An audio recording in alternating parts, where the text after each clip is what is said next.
Kdybych byl malířem, chtěl bych zachytit tvou tvář, tvůj výraz, když se ptáš, proč jako léto střídá krutý mráz, i lidský osud stejný úděl má. Dopředu ale nikdy nepozná a ani slyšet nechce varovný hlas, že za úsměv se platí, až čas bez prodlení dluh připíše na účet. Kdybych byl malířem, bez váhání chopy v seštětce, stvořil bych jiný a lepší svět, kde není místo pro bolesti, kde usíná se lehce, kde voní láska a kvete štěstí, od kolébky až po klekání, kdy šeré skráně se k hrobu sklání, ač srdci se ještě nechce.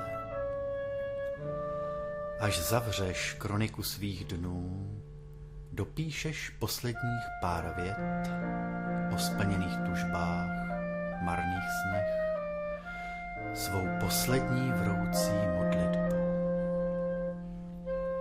Kdybych byl malířem, bez váhání chopy v seštětce, stvořil bych ódu na život, krásný epilog, s průzračnou studánkou věčného mládí, jež kolem jdoucí svažici rty svádí. Přál bych si navždy zastavit čas. Však co ti, co přijít mají místo nás? Čas pánem jest. Co mohl dal, jsme vyrovnáni. Zbyla jen chvilka vzpomínání. Byli jsme mladí a celý svět byl náš. Chtěl jsem tě také malovat, vzpomínáš?